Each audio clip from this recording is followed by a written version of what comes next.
ये तो दिल टूटने की बात होती है प्यार में, मोहब्बत में। क्या सच में कोई ऐसा कंसेप्ट है दिल टूटने जैसा, है सिर्फ कविताओं और कहानियों का मसला है? आपने बहुत ही अच्छा सवाल पूछा है। दिल टूटने का कॉन्सेप्ट है मेडिसिन में। तो ब्रोकन हार्ट सिंड्रोम जो आपने गालिबाना कहा, ये एक मेडिकल फैक्चुअल बीमारी है जिसको टाकासुबो डिसीज कहते हैं, और इसका ट्रीटमेंट सरल है।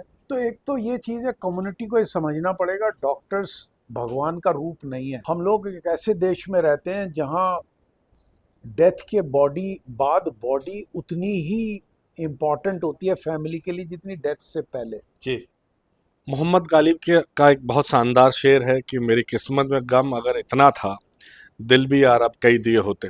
दिल की जब हम बात करते हैं तो दिल टूटी शायरी, दिल से जुड़े तमाम गीत गाने सुनने में आते हैं, या इन दिनों एक दूसरे तरह की चीज़ें सुनने में आ रहे हैं। आज ही एक शहर में कक्षा 2 के बच्चे का नल पे पानी भरते हुए हार्ट अटैक हुआ और उसकी मौत हो गई। मुझे लगता है इन दोनों सवालों के जवाब देने के लिए एक बहुत शानदार व्यक्ति हमारे साथ हैं, डॉक्टर राजीव अग्रवाल, वरिष्ठ हृदय रोग विशेषज्ञ हैं। डॉक्टर साहब, आपने दोनों बात सुनी। पहला सवाल तो मेरा ये थोड़ा सा खुशनुमा कि ये तो दिल टूटने की बात होती है प्यार में, मोहब्बत में। क्या सच में कोई ऐसा कंसेप्ट है दिल टूटने जैसा, है सिर्फ कविताओं और कहानियों का मसला है? नमस्कार, मैं डॉक्टर राजीव अग्रवाल हूँ। आपने बहुत ही अच्छा सवाल पूछा है। दिल टूटने का कॉन्सेप्ट है मेडिसिन में। है। है। मुझे लगा डॉक्टर साहब आप ना करेंगे कि ये सब नहीं, कविताओं की कहानियों की बात है ये नहीं, हमारे यहाँ कॉन्सेप्ट है और इसको हम कहते हैं ब्रोकन हार्ट सिंड्रोम। ओके। और ब्रोकन हार्ट सिंड्रोम दोनों सिचुएशन में होता है, या तो अब बहुत खुशी के पल हों या बहुत दुख के पल हों। जी। और हम इसको, एक जापानीज साइंटिस्ट ने इस बीमारी को इजाद किया जिसका नाम था takotsubo cardiomyopathy. Takotsubo cardiomyopathy, cardiomyopathy. इसको हम आम भाषा में स्ट्रेस कार्डियोमायोपैथी भी कहते हैं। हमारी बॉडी एक न्यूरोकेमिकल ऑर्केस्ट्रा है। ऑर्केस्ट्रा में आप देखते हैं तरह तरह के यंत्र होते हैं और एक सिम्फनी बनती है। ऐसी हमारी बॉडी में बहुत किस्म के केमिकल्स हैं और उन केमिकल्स के बैलेंस से हमारी बॉडी चलती है। जी। जब हम बहुत परेशानी में होते हैं और या बहुत खुशी में होते हैं तो हमारे अंदर बॉडी में बहुत सारे स्ट्रेस हार्मोन निकलते हैं जो हार्ट को एक दिन 2 दिन में भी फैला सकते हैं। अच्छा। और अगर इस चीज़ को उस वक्त नहीं पहचाना गया तो ऐसे लोगों की मृत्यु भी हो सकती है। तो ब्रोकन हार्ट सिंड्रोम जो आपने गालिबाना कहा, ये एक मेडिकल फैक्चुअल बीमारी है जिसको टाकासुबो डिसीज कहते हैं, और इसका ट्रीटमेंट सरल है। डाइवोर्स के बाद, नौकरी से सैक होने के बाद, इलेक्शन हारने के बाद, अनड्यू लॉटरी निकल जाने के बाद ऐसे लोगों को सडन डेथ हो जाना मेडिकल फैक्ट है। और इसका इलाज सिंपल है। जैसे जैसे इन केमिकल हार्मोन्स का सर्ज खत्म होता है, ये हार्ट दोबारा अपनी शेप में आ जाता है, आप रिकवर कर जाते हैं। मैं डॉक्टर साहब जब से आपसे बात करने की सोच रहा हूँ कई दिनों से, तब से मैं पहला सवाल ही सोचे बैठा था और मुझे लगा था कि आप सीधे डिनाई कर देंगे कि ऐसी कोई चीज़ नहीं है, सिर्फ कवियों कहानियों का एक दिमाग की उपज है। लेकिन ये बड़ी हैरानी की बात है कि आप बता रहे हैं कि जो दिल टूटने जैसी बात है, चाहे वो किन्हीं इसका वजह से नाम ही टूटे, ब्रोकन हार्ट सिंड्रोम है। ब्रोकन हार्ट सिंड्रोम है और उससे जान जा सकती है। बिल्कुल जा तो सकती ये खासतौर से चाहे मोहब्बत में दिल टूटे हुए लोग हों या फिर जिन्हें है। कारोबार में हमारे नुकसान लिए हो। दिल टूटने का कोई भी वजह हो, जो केमिकल एनवायरनमेंट, एक वल्केनिक केमिकल एनवायरनमेंट क्रिएट होता है, हार्ट उस स्ट्रेस को ले नहीं पाता और फैल जाता है। जी।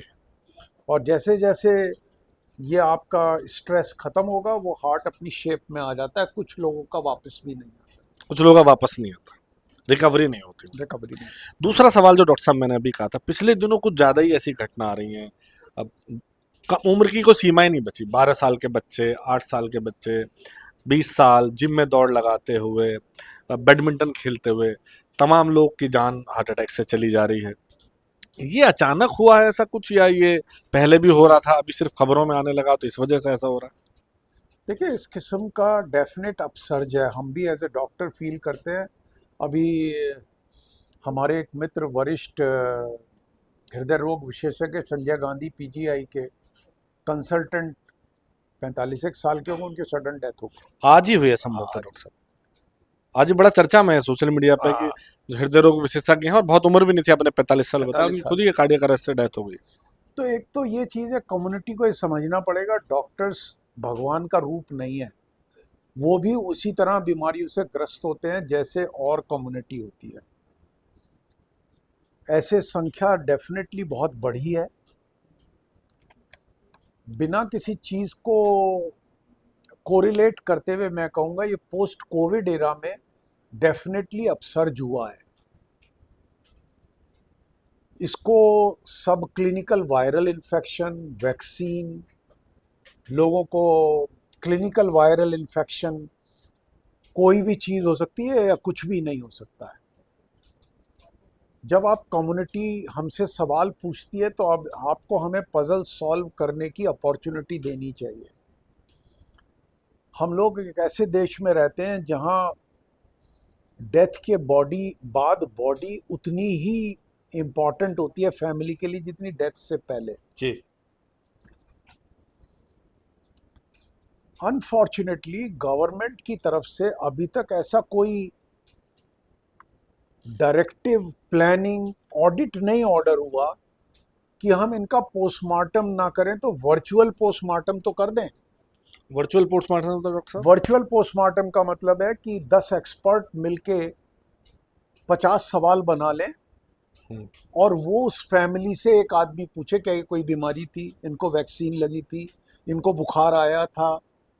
हम कोई भी स्क्रूटनी नहीं कर रहे। मतलब आपका कहना है कि जो लगातार डेथ्स हो रही हैं, मतलब अभी हम इस पे इतने जागरूक नहीं हो रहे हैं कि इस। नहीं, ये एक सेंसिटिव इशू है, पॉलिटिकली सेंसिटिव इशू है। कोई भी गवर्नमेंट, तत्कालीन गवर्नमेंट इसमें हाथ नहीं डालेगी, लेकिन कम्युनिटी को ये एनफोर्स करना चाहिए कि इसका कोई एक्चुअली वर्बल वर्चुअल पोस्टमार्टम हो, कि हम एक 15-20 क्वेश्चनर को उन फैमिलीज से पूछें कि भाई इनको क्या क्या था। राजू श्रीवास्तव की डेथ हुई जिम में, लोगों ने कहा सडन डेथ हुई, वो एक हार्ट के पोस्ट एंजियोप्लास्टी मरीज थे, उनकी डेथ होने की प्रोबेबिलिटी अलग है। तो हो क्या रहा है, बिना किसी बैकग्राउंड इंफॉर्मेशन के हम सब चीज़ों को एक ग्रुप में क्लस्टर कर रहे हैं। तो मेरी सख्त डिज़ायर है कि हम इस किस्म का कुछ वर्बल पोस्टमार्टम करें, उन फैमिलीज से इंटरेक्ट करें, उनकी कुछ हिस्टोरिकल डेटा निकालें और उसके बाद हम आगे चलें। आज की तारीख में हमारे पास ऐसा कोई डेटा नहीं है। डॉक्टर साहब कुछ ऐसे बेसिक सिम्टम, मतलब जो आम आदमी आमतौर पर क्या है कि हम डॉक्टर तक तब पहुंचते हैं जब बिल्कुल दिल में दर्द हो लेता है, या कई बार तो ऐसा होता है कि साइलेंट हार्ट अटैक की बात भी होती है, लोगों को पता ही नहीं चलता कि उनको हार्ट अटैक हो गया। तो सामान्य जीवन में ऐसे कौन से ऐसे सिम्टम हैं जो हमें अलर्ट करें कि हम किसी दिल की बीमारी से ग्रसित हो सकते हैं? और इसी से जुड़ा एक दूसरा सवाल, अभी पिछले दिनों तमाम विशेषज्ञ आजकल सोशल मीडिया पे हेल्थ विशेषज्ञ हैं, जो एक एडवोकेसी हो रही है कि शादी से पहले टेस्ट कराइए, ये कराइए। तो आखिर युवा अवस्था में कोई ये कैसे जाने कि भाई भविष्य में भी कोई स्वास्थ्य से जुड़ी बीमारी हो सकती है या अभी कोई सिम्टम है? देखिए, इसका एक सिंपल जवाब तो नहीं है। हम लोग प्रोबेबिलिटी के डॉक्टर्स हैं, जी। कम्युनिटी हमसे मैथमेटिकल आंसर चाहती है। जब आप इंजीनियरिंग साइड में होते हैं तो 1000 ग्राम मीन्स 1 kg। हमारे यहाँ 990 ग्राम भी 1 किलो है, 1020 ग्राम भी 9 किलो 1 किलो है, क्योंकि हम प्रोबेबिलिटी करते हैं। और कोई भी डॉक्टर, बहुत ही अच्छा काबिल डॉक्टर भी, उसकी एक्यूरेसी 85-90% से ज़्यादा नहीं हो सकती। किसी भी टेस्ट की प्रोबेबिलिटी 90-92% से ज़्यादा नहीं। बेसिक सिम्टम बॉडी के मैं अभी उस पर आ रहा हूँ आपकी बात। तो सबसे पहला सिद्धांत है, आपकी प्रोबेबिलिटी ऑफ द प्रॉब्लम क्या है। जैसे अगर आपके माता पिता दोनों डायबिटिक हैं तो आपकी प्रोबेबिलिटी ऑफ हार्ट डिसीज ज़्यादा है। आप स्मोकर हैं तो आपकी हार्ट की प्रॉब्लम होने की ज़्यादा है। आपके परिवार में आनुवांशिक क्लस्टर है, मेरे चाचा को हो गया, मेरे चचेरे भाई को हो गया, मेरे ताऊ जी को हुआ, मेरे ग्रैंडफादर को हुआ। सर, हमारे घर में 5 लोगों को हार्ट अटैक हो चुका है। इन लोगों को हमें अलग निकालना होगा। मैं कहूँगा शादी से पहले ये मेडिकल ऑडिट चाहिए। अगर आप दो डायबिटिक पेरेंट्स के बच्चे हैं तो आपको डायबिटीज़ होनी तय है, कोई नहीं रोक सकता। अगर आपके घर में 4-5 लोग हार्ट के मरीज हैं जिनके बाईपास या एंजियोप्लास्टी, आपको हार्ट की बीमारी होनी तय है। हम उसे टेम तो कर सकते हैं, माइल्ड तो कर सकते रोक हैं, नहीं सकते। रोक नहीं सकते। मतलब अगर आप दोनों पेरेंट्स डायबिटिक हैं तो मान लें कि आप डायबिटिक होंगे ही होंगे, होंगे ही होंगे। इसे रोके जाने का कोई इसको रोके जाने का तरीका ये है, आप बहुत अच्छी लाइफस्टाइल मैनेजमेंट करिए। आपकी डायबिटीज हो सकता है 60 साल की उम्र में आए और आधी गोली से कंट्रोल हो जाए, लेकिन आपने अगर अपना वजन 90 किलो कर लिया 35 साल में तो आपको इंसुलिन शुरू हो जाएगा। जैसे मैं एक पर्सनल सवाल इसमें जोड़ रहा हूँ डॉक्टर साहब, मेरे खानदान में सभी डायबिटिक रहे। मेरे पिताजी का देहांत भी डायबिटीज से हुआ, उससे पहले भी जो लोग, और मेरे पिताजी हार्ट के पेशेंट भी थे। उसके बाद मेरे भाई को भी हार्ट की प्रॉब्लम है। तो इसमें ऐसे में कितनी प्रोबेबिलिटी इस बात की है कि हमें ये नहीं पता आपका दिल आपकी माँ की तरफ से आया है या आपके अच्छा पिता की तरफ से आया ऐसा भी है? है। जी हाँ। ये इस पे थोड़ा मतलब कि ऐसा भी है कि आपको किसी को दिल जो है माँ के साइड का मिले, किसी को दिल पिता जी की हाँ, साइड का मिले? जब हम कंसीव होते हैं तो हर किस्म के जीन्स की मिक्सिंग होती है। जी। नेचर आपको ऐसे दे देती है, क्या दे दिया नेचर ने ये नहीं पता। तो अगर आपका दिल आपके पिता की तरफ से आ रहा है जीन्स, तो आपकी प्रोबेबिलिटी हाई है। आपका जीन्स अगर आपकी माँ की तरफ से आ रहे हैं तो आपकी प्रोबेबिलिटी लो है। ये टेस्ट हम काफ़ी हद तक आपके ब्लड टेस्ट करके पता लगा सकते हैं। ओके। आपकी प्रोबेबिलिटी क्या है, ओके। आपका कोलेस्ट्रॉल क्या है, आपका HbA1c क्या है। मान लीजिए आपका पैनक्रियाज लार्जली आपकी माँ की तरफ से आ रहा है तो आपको डायबिटीज़ नहीं होने की, ये चाहे मेरे खानदान में कितने लोगों कितनी को। भी हो।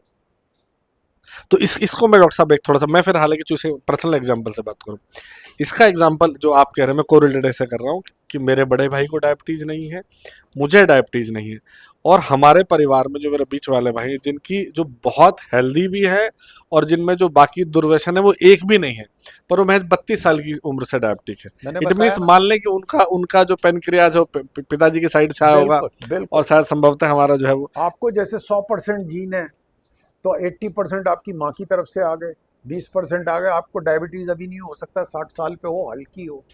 100% आ गए, बच गए। तो ये जो प्रोबेबिलिटीज हैं कम्युनिटी समझ नहीं पाती, वो मैथमेटिकल आंसर चाहती है जो हमारे पास नहीं है। दूसरा जो सिम्टम की हम बात करें डॉक्टर साहब, जैसे आजकल बहुत चल गया, आपके बाल तो सफेद हो पहला गए हैं, सवाल तो आँख के आपने नीचे। कहा, जो मैं कहूँगा पहले अपनी प्रोबेबिलिटी को एस्टेब्लिश करिए। उसके बाद सिम्टम क्या है? चलने में सडनली सांस का फूलना, कि सर मैं पहले 3 जीने चढ़ लेता था, अब तीसरा चढ़ता हूँ सांस फूलता है। चलते चलते मेरी चेस्ट में हवा भर जाती है, मेरे जबड़े में दर्द आ जाता है। सर थोड़ी देर चलता हूँ, थक जाता हूँ, बैठ जाता हूँ, फिर चलने लगता हूँ, कोई दिक्कत नहीं होती है। हार्ट का दर्द कान और टूंडी के बीच में, आगे पीछे दाएं बाएं कहीं हो सकता है। ये कंफ्यूज मत होइए कि हार्ट का दर्द केवल लेफ्ट साइड में होता है। डॉक्टर साहब मैं इस पे जरूर, अभी हो क्या रहा है कि जब भी राइट साइड में दर्द की समस्या रहती है तो लोग ये कह के टला देते हैं, ये तो गैस का होगा, दिल नहीं, का दर्द तो से, क्योंकि आजकल चेस्ट में दर्द या चुभन की समस्या मुझे लगता है बढ़ती जा रही है। अभी कई बार हमको भी फील होता है, लेकिन सब लोग कह के समझाते हैं हट, या खुद को भी हम नो। समझा लेते हैं। हार्ट का दर्द, रियल हार्ट का दर्द 20 से 25% लोगों में राइट साइड में होगा, तो इससे कंफ्यूज मत होइए। दूसरा एक बहुत इंपॉर्टेंट चीज है, पश्चिमी उत्तर प्रदेश में ठंड बहुत पड़ती है। जी। जो गैस के मरीज होते हैं वो गैस के साथ ही सोते हैं, वो बदहजमी के साथ ही सोएंगे। जो हार्ट के मरीज होते हैं, जब उन्हें रात में 2 बजे गैस बनती है, 4 बजे गैस बनती है, वो सही सोए हुए होते हैं और सुबह कहेंगे सर सुबह सुबह गैस बन गई, घुटन हो गई, और सर पुदीन हरा पिया, हम ठीक हो गए। तो हमारी नेचर हमें गिफ्ट देती है कि हमारे 90-95% जो हार्ट के दर्द होते हैं वो ऑटोमेटिक बॉडी के डिफेंसिव मैकेनिज्म से ठीक हो जाते हैं। अगर किसी को, जो व्यक्ति रात में ठीक सोया है और सुबह 4 बजे गैस बनती है, छाती में गैस भर जाती है, वो 100% हार्ट का दर्द है। ECG कराइए। मैं आपको कम्युनिटी को फिर रिक्वेस्ट करूंगा, आज की तारीख में कोई डॉक्टर आपके घर आके ईसीजी नहीं करने वाला। आपका बड़े से बड़ा मित्र भी घर पे आके ईसीजी नहीं करने वाला। वो कहेगा आप कोई दवा लीनो ले लीजिए, सुबह देख लीजिएगा। कभी ये गलती मत करिए। आप गाड़ी उठाइए, अस्पताल में जाके ईसीजी कराइए। अगर ईसीजी में दिक्कत है तो भर्ती हो जाइए। दूसरा, गैस जो है इस तरीके से होती है, वर्टिकल होती है, और जो हार्ट का दर्द होता है पूरी छाती में फैल जाता है। वो कहते हैं, इसका क्लासिकल डिस्क्रिप्शन, गैस हुई सर, छाती में भर गई गैस। तो ये दर्द जो है हार्ट का दर्द है, और इसको आइडेंटिफाई करने में आप कतई गलती ना करें। तो जैसे ये एक तो ये बड़ा ही मिथ था डॉक्टर साहब, राइट लेफ्ट का। दूसरा, कोलेस्ट्रॉल एक ऐसा टर्म है कि जो जैसी दिल की बीमारियों की बात आती है, सबसे पहले अगर किसी को समझ में आता तो कोलेस्ट्रॉल, ये किस बला का नाम है और ये कैसे कैसे बढ़ता है? कोलेस्ट्रॉल एक नेचुरल गिफ्ट है जो हमारी बॉडी को, डिफरेंट सेल मेम्ब्रेन्स को बनाता है, उनको मजबूती देता है, रिपेयर करती है। लेकिन जैसे आप सोचेंगे 18 साल के बाद आपकी बॉडी वर्टिकल तो ग्रो करनी नहीं, आपकी ग्रोथ हो चुकी। जी। तो एक्सेसिव कोलेस्ट्रॉल जो है वो बॉडी में जमने लगता है, और पहला उसका सबसे पहले जमने की साइट होती है लिवर, जिसे हम फैटी लिवर कहते हैं। जब वो और ज़्यादा होता है पेट पे जमने लगेगा। तो जिस व्यक्ति का पेट निकला हुआ है उसको अल्ट्रासाउंड में फैटी लिवर आना ही है, कोई नहीं रोक सकता। जब ये दोनों काम हो जाएंगे, इसके बाद वो नाड़ियों के अंदर जमा होने लगता है। अब ये आपका भाग्य दुर्भाग्य, वो टांग की नस की नाड़ियों में जमा होगा, हृदय में जमा होगा, दिल में जमा होगा, या सब जगह होगा। और हमारे पास आज की तारीख में सबसे इफ़ेक्टिव तरीका है कि हमारे पास सिंपल चीप दवाइयाँ हैं जो कोलेस्ट्रॉल को कम कर सकती हैं। उनसे आपकी हार्ट की प्रोबेबिलिटी 30-40% कम हो जाएगी। तो अगर आपका कोलेस्ट्रॉल ज़्यादा है, अपने खान पान को बदलिए और दवाइयों को लेने में हिचकिचाएं ना। अगर आप खास तौर से डायबिटिक पेरेंट्स के बच्चे हैं, फैमिली हिस्ट्री के बच्चे हैं, या स्मोकर हैं, तो पहले ही अपना कोलेस्ट्रॉल चेक करा लें। माता पिता बदल नहीं सकते, फैमिली बदल नहीं सकते, स्मोकिंग बंद करेंगे। तो अगर आपका एलडीएल कोलेस्ट्रॉल, मैं आपको एक बड़ा तथ्य बताऊं, जब हम पैदा होते हैं और हम नाल का ब्लड लें जी। तो हमारा एलडीएल कोलेस्ट्रॉल 30-40 होता है। और जितने हमारे जानवर मेमेलियन समुदाय के सदस्य हैं, उन सब का अम्बिलिकल कॉर्ड का ब्लड इतना ही होता है। जैसे बंदर का भी एलडीएल कोलेस्ट्रॉल इतना ही है, हमारा भी है, चिंपैंजी का भी इतना है। तो हमें नेचर ने बिल्कुल वैसा ही बनाया जैसे हमारे और साथी थे। लेकिन खान पान और बैठने के कारण हमारा कोलेस्ट्रॉल बढ़ने लगता है। पहले हम हंटर गैदरर थे, भागते बहुत थे, अब हम चलते नहीं हैं, अब हम बैठे रहते हैं, तो वो कोलेस्ट्रॉल बढ़ जाता है। अगर आपके हार्ट के मरीज हैं तो जीवन का एकमात्र सिद्धांत समझ लीजिए कि आपको अपना एलडीएल कोलेस्ट्रॉल परहेज और दवाओं की मित्रता के साथ 30 से 40 मिलीग्राम डेसीलीटर रखना है।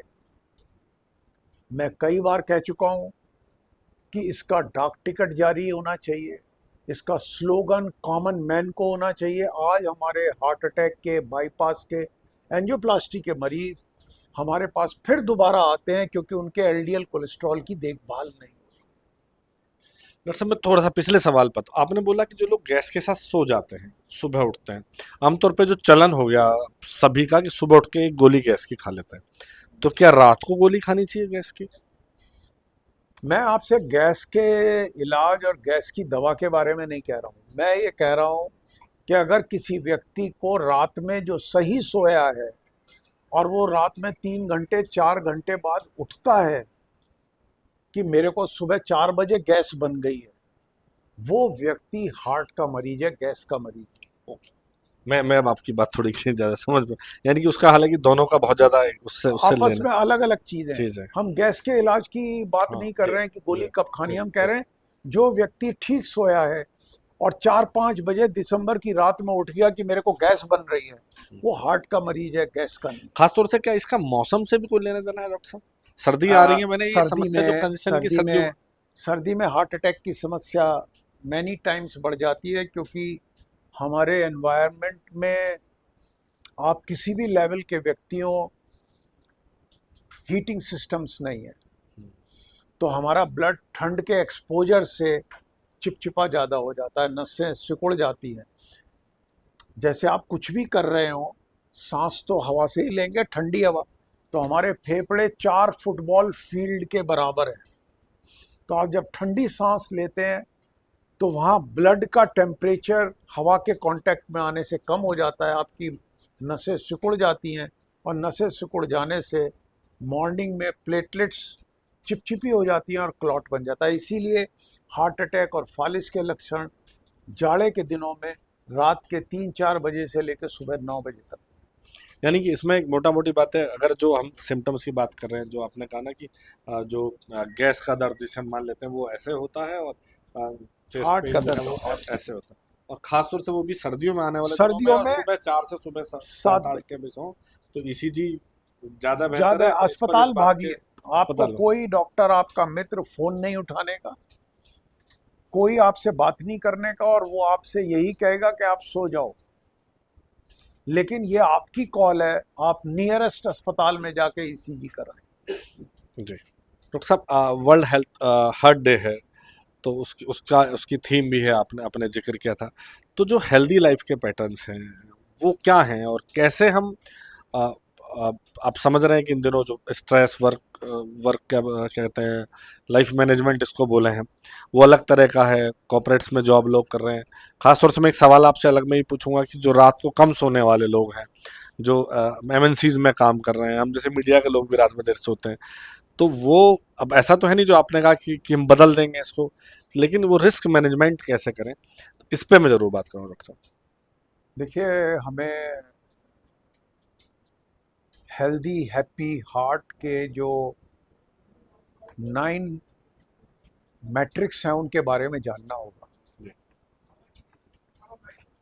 उनको अगर हम डिफाइन करें, diet, your body weight, your exercise, blood sugar, blood cholesterol, smoking, psychosocial factors, sleep and diabetes, ये 9 फैक्टर हैं। सबसे डेंजरस है इसमें स्मोकिंग। मैं यही सवाल डॉक्टर साहब से पूछने वाला था कि इसमें सबसे खतरनाक कौन सा? सबसे डेंजरस है स्मोकिंग। डायबिटीज आपकी इनहेरिटेंस है, उसे आप मॉडिफाई कर सकते हैं, जीरो नहीं कर सकते। पिछले दिनों में 2 चीजों का नया एडिशन हुआ है, स्लीप और साइकोसोशल हेल्थ। जो लोग रात में इंसोम्निया, ना सो पाने की बीमारी से ग्रस्त हैं, आप उन्हें कॉमन भाषा में सोचिए, उनकी गाड़ी 24 घंटे स्टार्ट है, वो शट डाउन ही नहीं हो रही, उनकी एमसीवी नहीं डाउन। अगर आप तो अपनी इंजन के फेल होने की संभावनाएं बढ़ रही हैं। बस कॉमन सेंस से आप समझिए, अगर आप अपनी कार को, नई मारुति कार को 24 घंटे ऑन करके छोड़ दें तो उसकी लाइफ तो कम होनी होनी है। तो स्लीप पे बहुत ज़्यादा ध्यान दीजिए, और स्लीप एक लर्न बिहेवियर है। लर्न बिहेवियर क्या है? आप सोल्जर्स को देखते हैं, तो मैं हमेशा कहता हूँ सोल्जर से लर्न करिए। Sleep like soldiers in trenches, जिसका मतलब क्या है?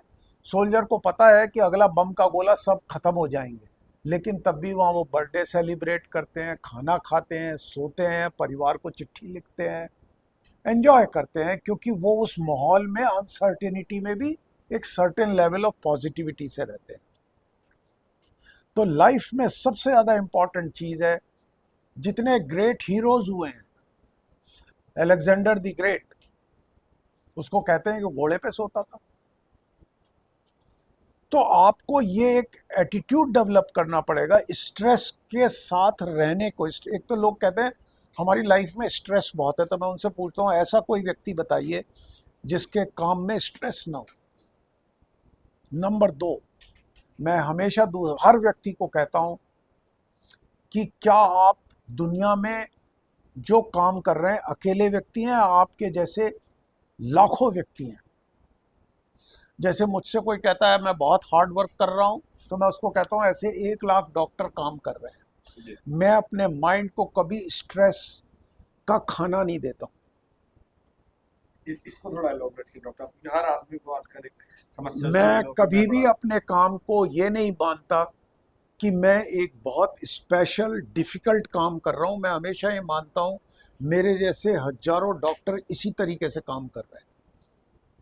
आप एडिटर हैं, हिंदुस्तान में कम से कम नहीं 10,000 अखबार होंगे, और 10,000 अखबारों के एडिटर होंगे, वो सब काम कर रहे हैं। जी। तो आपको हमेशा कहना है ये मेरी अपॉर्चुनिटी है अपने को प्रूव करने की, जगह रहने से कुछ फायदा नहीं। तो अपने स्ट्रेस को, दिमाग को स्ट्रेस का खाना मत दीजिए। कहिए ये तो बहुत बढ़िया अपॉर्चुनिटी है, मेरे को out of the way life ने चुना है। जब आप इस किस्म के पॉजिटिव थॉट्स रखते हैं, स्ट्रेस कम होता है। हर गलत सिचुएशन में सोने की इच्छा रखिए, क्योंकि अगर आप सोएंगे तो अगली सुबह बेहतर जगेंगे। आप कहेंगे ये कहना आसान है, मैं कहूँगा ये प्रैक्टिस करेंगे तो हो जाएगा। ये डॉक्टर साहब मैं इसी पूछ रहा हूँ सर, अभी मैंने शुरू में आपसे कहा दिल टूटना, तो जब दिल टूटने जैसी बात होती है तो उसका इम्पैक्ट सीधा दिमाग पे होता है। अब दिमाग जब उस पर रिएक्ट करता है तो मुझे लगता है जो आपने बोला कि ये बायोलॉजी मतलब मेडिकल कंसेप्ट का दिल टूटना ऑब्वियस है, दिमाग के स्ट्रेस से जो है दिल पे फर्क पड़ता अगर हमारा स्ट्रेस रिलेटेड प्रॉब्लम है, स्ट्रेस से फिगर आउट करिए किस तरीके से करेंगे, अपॉर्चुनिटी देखिए कि हम कैसे निकलेंगे। ये डिफ़िकल्ट सिचुएशन है, बट यही सिचुएशंस आपको डिफरेंट बनाती हैं। मैं आपको अपना पर्सनल सिद्धांत बताऊं, मैं जीबी पंत अस्पताल से पढ़ रहा था और मेरठ आया कि मेडिकल कॉलेज में लेक्चरर बनूंगा। मुझे कहना नहीं चाहिए, लेकिन 1990 में मेरे जितना क्वालिफाइड बंदा यूपी में कोई नहीं था। है। जी। अभी मैं भी माफ़ी मैं अभी माफ़ी मांगते हुए अभी आप कहूँगा। जितने वरिष्ठ विशेषज्ञ देश में कम। और मैं देखता रह गया, एक व्यक्ति ने एडहॉक लखनऊ से अपॉइंटमेंट करा के काम खत्म कर दिया। हम बैठे रह गए, अपॉइंटमेंट इंटरव्यू ही नहीं हुआ। तो उसमें एक तो सोच ये दिल टूट गया, हम दूसरी राह अपना ली। आज हम उससे कई गुने ज़्यादा खुश हैं। लेकिन उस दौर में हमने अपने को स्विम करके, स्ट्रगल करके बेहतर बनाने की कोशिश की। कुड़ता से नहीं जिया वो वक्त। डिफिकल्ट तो था, लेकिन कुड़ता से नहीं जिया। तो ये बहुत ज़रूरी है कि इस किस्म का मेंटल बैलेंस आप रखें और दिमाग में हॉस्टिलिटी, ग्रीड और एंगर इनको ना आने दें, क्योंकि ये तीनों चीज़ें आपकी एनर्जी के, आप पता नहीं, मुझे समुद्र सोखता एक पौधा होता है जो कीचड़ में उगता है, जी वो सोखता रहता है पानी को। जी। तो ये आपकी पॉजिटिविटी को सोख लेते हैं, देते कुछ नहीं है। स्मोकिंग की डॉक्टर साहब बात करते हैं, आजकल एक नया कंसेप्ट आएगा है ई स्मोकिंग। लगता है ये कम नुकसान करता है, कुछ कुछ माइल्ड वो आ गई है सिगरेट जो जो लोगों के मन में आ गई, थोड़ा कम नुकसान करती है। तो ऐसा कुछ है या सबका बराबर ही नुकसान है? देखिए, एक दो पहलू हैं। एक तो स्मोकिंग का एडिक्शन, वो सब में कॉमन है। एडिक्शन मीन आप माइल्डर पी रहे हैं, मैं स्ट्रॉन्गर पी रहा हूँ, एडिक्शन तो दोनों को है। हाँ, डेफिनेटली माइल्डर है, आपको मरने में 5 साल लगेंगे, हमें 3 साल लगेंगे। लेकिन कोई ये आदमी नहीं कहता कि स्मोकिंग से नुकसान नहीं होता। आप जब माइल्डर कहते हैं तो खुद समझते हैं कि इससे खतरा है। आपने ये नहीं कहा कि ऐसी स्मोकिंग करता हूँ कि उससे खतरा नहीं है। तो आपको नेचुरली मरने में ज़्यादा वक्त लगेगा। दूसरी चीज़, हमारी बॉडी उस स्मोक से कैसे इंटरेक्ट कर रही है, ये जेनेटिक्स है। ये पता लगाना, आप कहेंगे सर ये पता लगा के बताइए, हम कहेंगे हमारे पास औजार नहीं है। हो सकता है आप 3 सिगरेट पी के लंग कैंसर से हो और दूसरा व्यक्ति 1 डिब्बी पी के कैंसर से ना मरे। हाँ, लोग ये डॉक्टर बड़ा तो लोग सोचते हैं अरे फला आदमी तो दिन में 50 मैंने पी क्या लेता है। कहा, हमारी साइंस प्रोबेबिलिटी बेस्ड है। जैसे अगर आप दिल्ली बिना हेलमेट लगाए जाएंगे तो आपके हेड इंजरी की प्रोबेबिलिटी ज़्यादा है। जी। आप ये नहीं कह सकते कि मेरे मरने के चांस कम है। तो हमारी सारी साइंस प्रोबेबिलिटी बेस्ड है। सारे 100% स्मोकर अगर लंग कैंसर और हार्ट अटैक से मरेंगे तो स्मोकिंग बैड हैबिट से पॉइजन कहलाई जाएगी। ये पॉइजन नहीं कहलाती, बैड हैबिट कहलाती है, क्योंकि इसमें कुछ प्रोबेबिलिटी है कुछ लोग निकल जाएंगे, पॉइजन नहीं है। जैसे आप सेल्फॉस खाएंगे 100 के 100% मरेंगे, तो स्मोकिंग सेल्फॉस नहीं है, इसमें प्रोबेबिलिटी है कि आप बचेंगे, लेकिन इसको पता लगाने का कोई टेस्ट नहीं। दूसरा, हालांकि मैं इसको लंबा खींचना चाहता, बट फिर भी चूंकि स्ट्रेस रिलेटेड बड़ा दिल की बीमारी स्ट्रेस से जुड़ी है, और हर आदमी स्मोकर को लगता है कि उसको जब भी टेंशन होती है, कोई तनाव होता है, तो वो सिगरेट पी ले तो टेंशन रिलीज रहती है। इसका कोई रिश्ता है?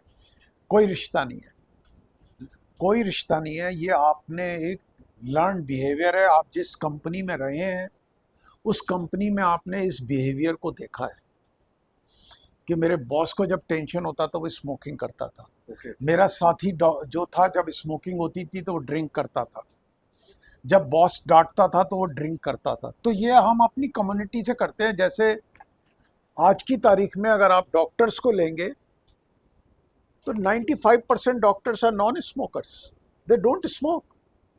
जब मैं कॉलेज में पढ़ता था तो स्मोकिंग ना करने का मतलब है ये घटिया स्टूडेंट है। हाँ, पीयर प्रेशर इतना था। हाँ।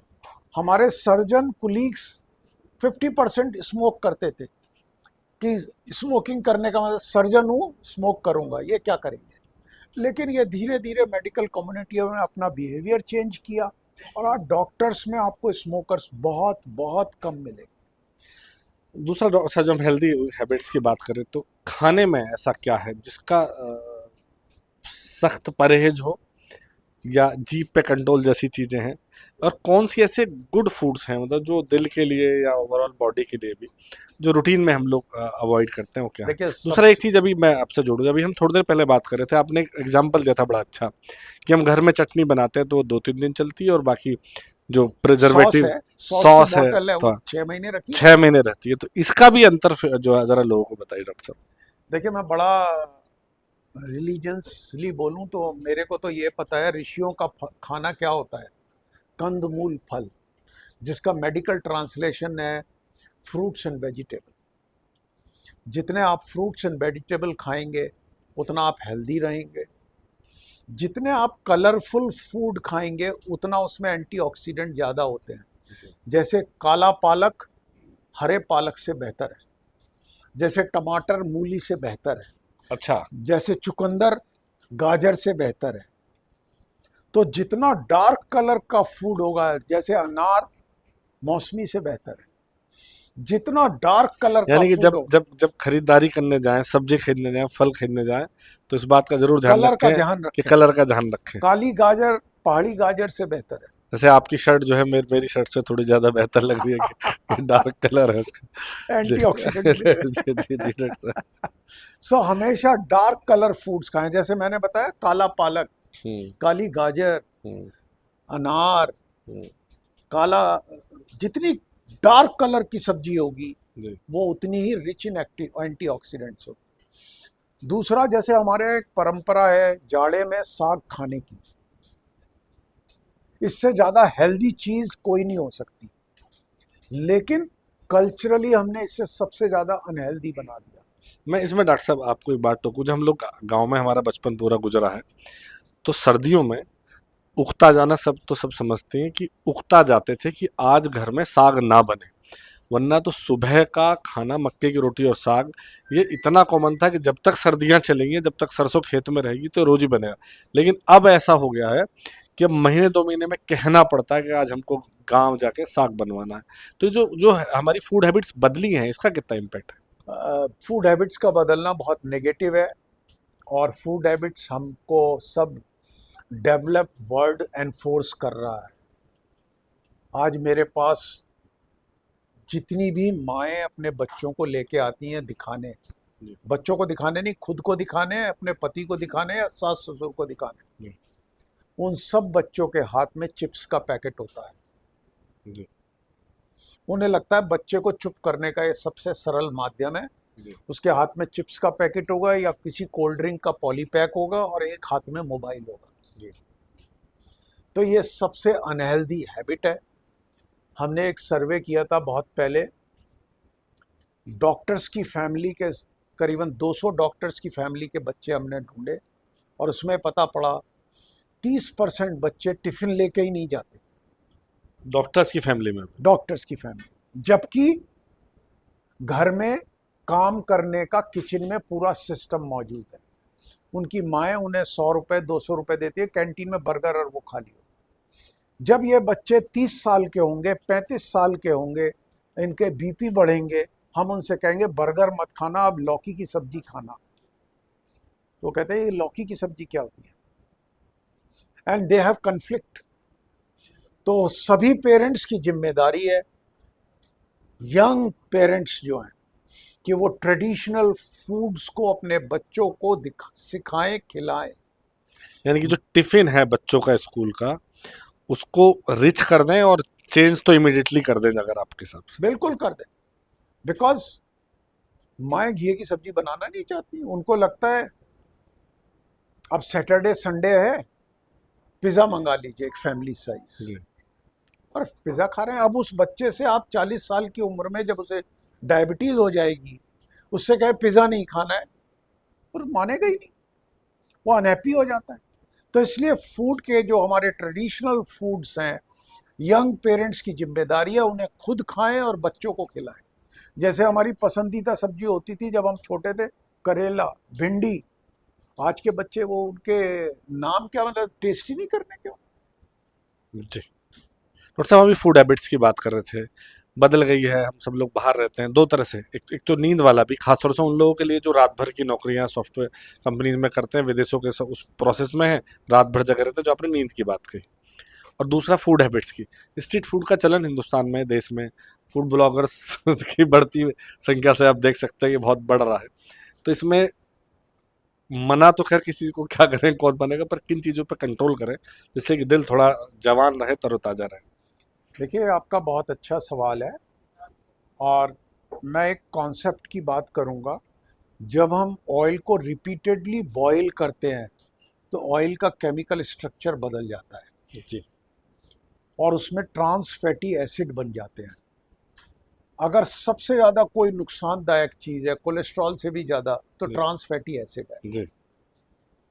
ये डायरेक्ट हार्ट को डैमेज करती है। हम सब लोगों ने अपने बचपन में देखा है कि हलवाई इकोनॉमिक रीजंस के कारण उसी ऑयल को रिपीटेडली बॉईल करते हैं। कौन से कॉमन फूड हैं? छोले भटूरे, पूरी कचौड़ी, समोसे, पकौड़े, ब्रेड पकौड़ा, ये सब उसी रिपीटेडली ऑयल में बनते हैं, और इसलिए ये बहुत बहुत ज़्यादा हानिकारक है। एक तो कैलोरिक रिच है, और ऑयल जो है it has become poison. Meerut में तो वैसे भी डॉक्टर छोले भटूरे खाने का चलन कुछ ज़्यादा ही है, इसके सभी आसपास जगह सब। है जी। छोले भटूरे खाने का चलन, इसलिए ज़्यादा है क्योंकि ये चीप फिलिंग फूड है। अब आपने एक बात कही है, मैं इसका एक दूसरा मेडिकल एक्सप्लेनेशन दूंगा। हम कहते हैं गोल्डन कैलोरीज जी। और black calories. Black calories are cheap, easily available. जैसे मैं आपको कहूँ पेट भरना है आपको और आपके पास 150 रुपये है, तो आप क्या करेंगे? आपके चॉइस ऑफ फूड होगी छोले भटूरे, आपकी चॉइस ऑफ फूड होगी ऑमलेट विद ब्रेड, या आपका पूड़ी आलू कचौड़ी। इनके अलावा आपके पास कोई ऑप्शन हाँ। नहीं है। अगर मैं आपको कहूँ गोल्डन कैलोरीज खानी है, तो मैं कहूँगा सलाद खाना पड़ेगा, दाल लेनी पड़ेगी, सब्जी लेनी पड़ेगी, कच्ची रोटी लेनी पड़ेगी, वो आपको कॉस्ट करेगी। सो गोल्डन कैलोरीज बहुत एक्सपेंसिव होती है, ये पैराडॉक्स है। और tasty black calories they are cheaper. So सारी कम्युनिटी इकोनॉमिक रीजन से और टेस्ट के रीजन से ब्लैक कैलोरीज की तरफ जाती है, क्योंकि वो उन्हें अफोर्ड कर सकते हैं और उसका लॉन्ग टर्म हॉस्पिटल इंडस्ट्री को पे करते हैं। तो ये एक बहुत बड़ी समस्या है। ये एक बड़ा सही आपका कि पहले थोड़े से पैसे बचाने के चक्कर में उसके बाद इतने ज़्यादा पे कर देते हैं बाद इतना में पे करते हैं जिसको वो अफोर्ड भी नहीं कि कर। अगर उसको शुरू से फूड हैबिट्स में जोड़ बिल्कुल। लें तो शायद। और मैं कहूँगा आप और मैं भाग्यशाली हैं, हम ऐसे देश में पैदा हुए हैं जहाँ खीरे, अमरूद, सेब, पपीता, केले भरे पड़े हैं। भरे पड़े हैं और गांव सस्ते देहात हैं। सस्ते हैं, गली गली सस्ते हैं। हर घर में। गांव में तो केले के पेड़ लगा रखे हैं, आप कि समझे, अमरूद लगा रखे सस्ते हैं। हैं। आप आम के सीजन में आम खा सकते हैं 20-25 रुपए किलो में। जी बिल्कुल बिल्कुल। और आप खीरा मैं ये नहीं कहता खीरे ही खाने, आप सीजनल फूड चुनिए। हर सीजनल फूड इंडिया में अपने टाइम पे 20-25 रुपए किलो होता है, क्योंकि क्रॉप हमारी इतनी सारी आती है कि उसकी कॉस्ट बेयर मिनिमम होती है। तो हेल्दी फूड का मतलब है फ्रूट्स, वेजिटेबल्स, और जो पौराणिक भाषा में कहें कंदमूल फल। कंदमूल। एक एक लाइन आजकल सोशल मीडिया पे बहुत चलती चलती रहती है डॉक्टर साहब की, जो दिल खोल लेते हैं दोस्तों के साथ, नहीं खुलवाना पड़ता डॉक्टर के पास। तो इसका इसका क्या मतलब है और ये कितनी इम्पोर्टेंट है? ये 100% सही है। जैसे मैंने कहा, नाइन्थ पैरामेट्रिक्स जो है, मैट्रिक्स है, वो है साइको सोशल हेल्थ। जी अगर आप पॉजिटिव लोगों के साथ रहेंगे तो आपकी शुगर कंट्रोल रहेगी, आपको हार्ट अटैक की संभावनाएं कम होंगी। नेगेटिव लोगों के साथ रहेंगे, बढ़ जाएंगी। उसमें और उसमें डॉक्टर साहब मैं बीच में टोक रहा हूँ, कुछ ऐसे दो चार सिम्टम उन नेगेटिव लोगों के भी बता दीजिए कि किन लोगों से खास तौर से। आपके पास तो केस आते होंगे बहुत सारे कि इस नेगेटिव तरह के लोग वो लोग हैं जो हर लोग। चीज में कमी देखते हैं। जी नेगेटिव लोग वो हैं जो हर अपने रास्ते की बाधा को भगवान का कर्ज समझने लगते हैं। जी नेगेटिव वो लोग हैं जो दूसरों की प्रगति को अंडर एस्टिमेट करते हैं। जी वो सोचेंगे राजीव अग्रवाल तो ऐसे ही हो गया। जी वो ये नहीं देखेंगे कि इसने क्या किया। मेरे लाइफ का सिद्धांत है, मैं हर सक्सेसफुल आदमी को मेंटली स्टडी करता हूँ और ये ढूंढने की कोशिश करता हूँ इस व्यक्ति में क्या विशेष है, और फिर मुझे वो मिलता है कि इस व्यक्ति में क्या विशेष है। कोई भी सक्सेसफुल आदमी, चाहे वो क्रिमिनल हो, चाहे वो संत हो, चाहे वो डॉक्टर हो, चाहे वो अधिकारी हो, चाहे वो नेता हो, उसके अंदर एक छुपा हुआ कोई गुण होगा। ये आपका गुण है, उसे उस खदान में से कैसे निकालें। हर व्यक्ति में होगा। आपको उस व्यक्ति को पूरा इम्बाइब करने की जरूरत नहीं है, उसके पॉजिटिव करेक्टर को इम्बाइब करिए। यानी कि दिल की सेहत अच्छी रखनी है तो ऐसे लोग जो हमेशा दुखी, परेशानी, मैं आपको नकारात्मक एक बातें और करे, तो बहुत अच्छी उनको बात ढूंढ के बताऊंगा। उनको ढूंढ के आज से ही दूर कर दे अपने सर्कल से। आपको एक बहुत अच्छी बात बताऊंगा। एक एक्सपेरिमेंट हुआ है हमारे यहाँ। जैसे चूहे, बिल्ली, रैबिट, इन पे चिंपैंजी पे होते हैं, उनमें देखा गया खरगोश कोलेस्ट्रॉल रिच डाइट हमारे यहाँ हार्ट की बीमारी देती है। ये हमारा बेसिक कॉन्सेप्ट जी है। तो खरगोश के दो ग्रुप रखे गए, एक ग्रुप जिन्हें बड़े लाड़ प्यार से पाला गया, और एक ग्रुप जिनको डंडी मारी गई, कभी उन पे खाना नहीं दिया, उन्हें परेशान करके रखा गया, कभी उनको किसी तरह से परेशान किया। ये देखा गया कि जो खरगोश प्यार से रखे गए हैं, काइंडनेस से, उनको हार्ट में ब्लॉक कम आते हैं। ये फैक्ट है, मैं जोक नहीं कर रहा हूँ। सो आप बॉस हैं, आप भी पॉजिटिव एनवायरनमेंट रखिए। आपके जो बॉस हैं वो आपको पॉजिटिव, इसका मतलब ये नहीं है, पॉजिटिव एनवायरनमेंट का मतलब गोल ना अचीव करना नहीं है। पॉजिटिव एनवायरनमेंट का मतलब है, मैं आपके पास आया, मुझे एक दिन की छुट्टी चाहिए, मेरे लड़के का बर्थडे, आपको उसको एडजस्ट करना है। पॉजिटिव एनवायरनमेंट का मतलब है, मैं आपके पास बुखार की समस्या लेके आया, आपने कहा अच्छा मैं डॉक्टर राजीव को फ़ोन करता हूँ, तू जरा जा। सो हम जब एक दूसरे की मदद करने लगते हैं तो हम पॉजिटिव एनवायरनमेंट में आ जाते हैं। जैसे आपने अक्सर एक कहानी सुनी होगी, जब हम बीमारी में ग्रस्त होते हैं, परेशानी में ग्रस्त होते हैं, हम अक्सर एक बात कहते हैं, भगवान कुछ अच्छे काम करे हो तो इससे बख्श दे। हाँ, जी आप समझ रहे हैं? जी जी तो पॉजिटिविटी का बहुत प्लेजर है। और एक कहानी छोटी सी सुनाऊंगा। डॉक्टर देवी शेट्टी हैं, वो मदर टेरेसा से मिलने गए, वो उनके घर देखने गए। तो मदर को वो घर देखने नहीं जाते, बोले मदर मैं क्या आके करूंगा, मैं तो सर्जन हूं। बोले नहीं, तुम आओ। तो देवी शेट्टी ने एक कहानी सुनाई कि मदर ने हैप्पीनेस का मतलब मुझे समझाया। बोले देवी, तुम जब आइसक्रीम खाने जाते हो अपने परिवार के साथ, तो वहां कितने सारे बच्चे खड़े होते हैं जो तुम्हारी आइसक्रीम गिरने का इंतजार कर रहे हैं कि इसकी आइसक्रीम गिरे और मैं लेके भागूं। हाँ और दूसरा वो सीन इमेजिन करिए जब आप फैमिली के साथ खा रहे हैं और आपने 25 आइसक्रीम उन बच्चों को दे दी, ताली हो रही है, खुशियां हो रही है, शोर मच रहा है, उस एनवायरनमेंट में आपने आइसक्रीम खाई, यही हैप्पीनेस की ब्यूटी है। क्या लोग आपके गिरने का इंतजार कर रहे हैं या आपके साथ आनंद की भावना से जी रहे हैं? ऐसे बॉसेज के लिए भी सबक है जो थोड़ा छुट्टी उट्टी जो है कम देते हैं ऑफिस में बिल्कुल, थोड़ा। सबको हमें देखिए, ये सिस्टम है, चाहे हम हो, आप परिवार के लिए भी एक सिस्टम है। अगर आप परिवार में खाली हाथ जाएंगे तो आपके पत्नी और बच्चे भी आपको सम्मान से नहीं देखेंगे। ऐसे ही ये यूनिट है, ऐसे ही हमारा अस्पताल है। अगर इसकी प्रोडक्टिविटी नहीं है तो हमारा सिस्टम हमें ऑनर नहीं करेगा। तो ये इंस्टीट्यूशंस आपकी फैमिली की तरह इंपॉर्टेंट है। इनसे बच के मत निकलिए, इनको ग्रो कराइए। जब ये ग्रो करेंगे तो आप ग्रो करेंगे। अगर ये ग्रो नहीं कर रहे तो आप नहीं ग्रो कर सकते। जो एक बीच में बात रही थी डॉक्टर साहब, वो जो जो रात को पूरी रात नौकरियां करते हैं, पूरी रात जगते हैं, अब नींद, वो जो आपने हाल के अलेक्जेंडर का एग्जाम्पल बताया, घोड़े पे सो जाते थे, मैं एक एग्जाम्पल अक्सर दिया करता हूँ, जिन्हें नींद आती है वो बजते डीजे के नीचे भी सो जाते हैं, उसके आसपास भी सो जाते हैं कि डीजे बज रहा होता है और कुछ लोग वहाँ सो रहे होते हैं। मजदूर सोते हैं रोडी पे, जिसमें आपकी कमर छिल जाएगी, मेरी कमर छिल जाएगी। आप रोज जहां बिल्डिंग बनती है वहां मजदूर रोडी पे सो रहे होते हैं और बेसुध सोते हैं।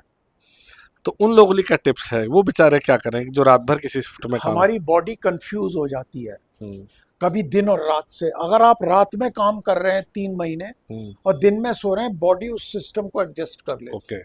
बॉडी उस चीज से कंफ्यूज होती है। आपने 3 दिन दिन में काम करा, 3 दिन रात में काम करा, सो आप कंफ्यूज हो जाएंगे। आप अगर रात में काम कर रहे हैं, रात में काम करिए, दिन में 12 घंटे सोइए, 10 घंटे सोइए, 8 घंटे सोइए। आपकी, इसको हम कहते हैं बायोलॉजिकल क्लॉक, वो रीसेट हो जाएगी। नहीं, इस ऐसे में जो लोग ये करते हैं कोशिश की, एक एक वीक मेरी शिफ्ट नाइट कर दीजिए जी, एक वीक शिफ्ट मेरी डे कर एक दीजिए। वीक की नाइट शिफ्ट गड़बड़ है, ये गड़बड़ है, मेडिकली गड़बड़ है। कम से कम 1 महीने की नाइट शिफ्ट होनी चाहिए। जैसे मैं आपको इसका उदाहरण दूं, आप अगर यूएसए जाएंगे तो आपको 3 दिन तो यही कंफ्यूज आएगा, दिन में सोएंगे क्योंकि बॉडी आपकी कंफ्यूज हो गई है, जेट लैग जिसको हम बोलते हैं। जिसको जेट लैग बोलते हैं। इसको बायोलॉजिकल क्लॉक्स हैं ये। तो 1 हफ्ते की शिफ्ट छोटी है, मिनिमम 3 हफ्ते की शिफ्ट होनी चाहिए। हमारे यहाँ समस्या क्या है, मैं भी हिंदुस्तानी हूँ, जो मैं कह रहा हूँ वो गलत दृष्टिकोण से ना लिया जाए। हम लोग कोई भी काम परफेक्शन से नहीं करते। तो जो रात में ड्यूटी कर रहे हैं, ना तो वो रात में ड्यूटी कर रहे हैं, ना अगले दिन सो रहे हैं, हम्म, वो दिन में अलग काम कर रहे हैं। जी, जी। तो ना तो वो दिन वाला काम अच्छा कर रहे हैं, ना रात वाला काम अच्छा कर रहे हैं। अगर आपकी बायोलॉजिकल रिदम फिट है, आप रात में काम करिए, दिन में सो जाइए, ठीक हो जाएगा। डॉक्टर साहब, कुछ सवाल हमारे साथी, चूंकि हम न्यूज़ रूम में बैठे हैं और ये बड़ा, मतलब पीक टाइम है न्यूज़ रूम का, तो कुछ सवाल हमारे साथी न्यूज़ हाँ रूम के बिल्कुल, आपसे करेंगे जी। हमारे यंग युवा पीढ़ी में एक बहुत बड़ी समस्या है। वो लोग मेहनत कर रहे हैं, जॉब्स हमारे पहले के मुकाबले डिफ़िकल्ट हो गए हैं और उसमें मल्टीपल प्रॉब्लम्स हैं। Transportation time, food and work stress, 3 component हैं उसके। हम सभी लोग चाहते हैं एमएनसी हमें ज़्यादा पे करे, लेकिन जब एमएनसी आपको अगर 1.5 गुना पे करेगी तो एक बिजनेस प्रपोजिशन है, वो 2 आदमी का काम भी ले। दूसरा, लाइफ का एक बहुत बड़ा बिटर फैक्ट है, जिस दिन आप हेल्दी से अनहेल्दी में तब्दील हो जाएंगे, कम्युनिटी और योर एम्प्लॉयर, कंपनी। दोनों लोग आपके लिए, आप उनके लिए यूजलेस हैं। बिकॉज ये इतना तेज मूविंग कन्वेयर बेल्ट है, वो चाह के भी आपको सपोर्ट नहीं कर सकते। तो आपको ये बहुत बिटर फैक्ट लाइफ का समझना है। आज भी मैं किसी बहुत इम्पॉर्टेंट व्यक्ति से बात कर रहा था, तो मैंने उसको यही कहा कि आपकी हर एम्बिशन की फाउंडेशन आपकी कैपेबिलिटी प्लस हेल्थ है, कैपेबिलिटी नहीं है। आप क्या करें ये आपको देखना है। जैसे मैं कुछ सुझाव दूंगा, लंच ब्रेक में फ्रूट्स खाने की आदत डालें, जीने चढ़ें लिफ्ट का इस्तेमाल ना करें, वॉशरूम कमरे का इस्तेमाल ना करें, लंबा चल के जाएं, कार की पार्किंग दूर करें, पोर्च के नीचे कार पार्क ना कराएं, घर में संडे को बच्चे और पत्नी के साथ सब्जी खरीदने जाएं। अपनी डेली दिनचर्या में वॉकिंग का महत्व करें। सबसे इम्पॉर्टेंट पॉइंट मैं आपको बताऊं, आज हमारे पास सबके पास अच्छे मोबाइल हैं और अच्छी घड़ियां हैं। अपनी घड़ियों में सेट करिए कि क्या आप 10,000 स्टेप्स प्रतिदिन चल रहे हैं। आपको सरप्राइज होगा, एक एवरेज व्यक्ति दिन में 1,500-2,000 स्टेप से ज़्यादा नहीं चल रहा। हेल्थ के लिए 7,500 से 10,000 स्टेप चलना है। मैं कहूँगा आप अमर उजाला का ग्रुप करिए, अपनी घड़ियों के रात को फोटो डालिए कि कौन कितने देर चला। इससे एक ग्रुप हेल्थ का कॉन्सेप्ट होता है। आप अपनी फैमिली में अपने, मेरे बच्चे और मैं, मेरी पत्नी, मेरे भाई, सब लोग ग्रुप पे डालते हैं हमने इतना चला। तो एक फैमिली में हेल्दी एनवायरनमेंट का कंसेप्शन होता है। लोग कहेंगे पापा आज तो आप 2,000 स्टेप भी नहीं चले। मैं कहूँगा हाँ भाई आज फंगे। बोले नहीं, दिस इज रॉन्ग। किसी दिन मैं 15,000 स्टेप चलता हूँ, सब कहते हैं आज तो बहुत अच्छा किया आपने। वो ये नहीं कहते कि आपने कितने पैसे कमाए, वो ये कहते हैं आपने कितने स्टेप चले। हर चीज में टाइम निकालना एक एटीट्यूड है। आप कोई भी व्यक्ति इतना बिजी नहीं है कि आधा पौना घंटा अपने लिए नहीं निकालेगा। क्यों? अगर आप नहीं निकालेंगे गाड़ी पंक्चर हो जाएगी। मैं आपको 2 व्यक्तियों के नाम ले रहा हूं और ये दोनों व्यक्ति हम सब लोगों के जीवन से जुड़े हुए हैं, अरुण जेटली जी और राकेश झुनझुनवाला। दोनों लोग 55-60 की उम्र में मर गए। आज की तारीख में अगर आप हेल्थ कॉन्शियस नहीं है तभी मर सकते हैं, क्योंकि ज़्यादातर बीमारियों के इलाज कैंसर के अलावा सभी के मुमकिन है। और दोनों ने कहा, राकेश झुनझुनवाला का बड़ा फेमस कोट है कि मैं अपने को बहुत अक्लमंद समझता था लेकिन मैं अक्लमंद नहीं निकला क्योंकि मैंने हेल्थ में इन्वेस्टमेंट नहीं किया। ये बड़ी बात है, जो देश के सबसे बड़े इन्वेस्टमेंट, मतलब आजकल तो चूंकि इन एक दिनों कॉमन मैन, शेयर मार्केट में इन्वेस्टमेंट का दौर भी कॉमन बहुत मैन चल रहा है। राकेश झुनझुनवाला, उसने प्राइवेट एयरलाइन शुरू कर दिया आकाशा, शेयर मार्केट के थ्रू। अरुण जेटली जी 55-60 साल की उम्र में मर गए। Brightest politician, academician, administrator, human being. और वो हमेशा कहते थे मैंने अपनी सेहत का ध्यान नहीं किया। भगवान ने मुझे सब दिया लेकिन मुझे समझ नहीं दी कि सेहत इज इम्पॉर्टेंट। तो आप चाहे एमएनसी में काम करें, चाहे पीएमओ में काम करें, चाहे रॉ में काम करें, अगर आप अनहेल्दी हैं तो आप किसी के काम के नहीं हैं। जब आप ये बात समझ लेंगे तो हेल्थ अर्न करना शुरू कर देंगे। डेली दिनचर्या में वॉकिंग के महत्व को समझिए। नमस्कार डॉक्टर साहब, 2021 में बाईपास सर्जरी हुई थी। तो अभी कुछ दिनों से दिक्कत ये आ रही कि चेस्ट के बैक में, बैक में मेरी पीठ में कुछ जैसे खाता पीता हूँ गर्म चीज़ें या स्पाइसी, तो जलन करती है। मतलब पीछे महसूस होते है कि हाँ कुछ खा पी रहा हूँ मैं। तो इसके बारे में बता दीजिए ज़रा, ये बाईपास सर्जरी की वजह से है या कुछ और है? जी डॉक्टर साहब। आपने बड़ा एक स्पेसिफिक जवाब पूछा है जिसका जवाब पूर्णतया में बिना एग्जामिनेशन और टेस्टों के नहीं किया जा सकता। लेकिन जो आपके लक्षण हैं ये दिल के नहीं लग रहे, जो खाने के साथ होते हैं ये सब दिल के लक्षण नहीं लग रहे हैं। आपको इसकी 2 साल बाद हर दूसरे साल अपने बाईपास की फंक्शनैलिटी की जांचें करानी चाहिए। आपके लिए सबसे ज़्यादा ज़रूरी है आप अपना एलडीएल कोलेस्ट्रॉल जानें, जो मैं दावे के साथ कह सकता हूँ आपको नहीं मालूम होगा। एलडीएल कोलेस्ट्रॉल एकमात्र चीज़ है, अगर वो 30-40 के करीब है तो आपके बाईपास की लाइफ बढ़ जाएगी। 10,000 स्टेप डेली चलिए, डाइट अच्छी लीजिए, अच्छा सोइए, खूब मेहनत करिए। आपका बाईपास कितना चलेगा ये आपकी मेंटेनेंस सर्विसेज पे निर्भर करेगा। जैसे मैं इसका एग्जांपल देता हूँ, हमारे हार्ट की सर्जरी या एंजियोप्लास्टी अपेंडिक्स की या गॉल ब्लैडर की तरह नहीं है कि हमने निकाल के फेंक दिया। हमने आपकी बीमारी को काट दिया। अगर आप बदपरहेजी करेंगे ये गन्ने की तरह ऊपर आ जाएगी।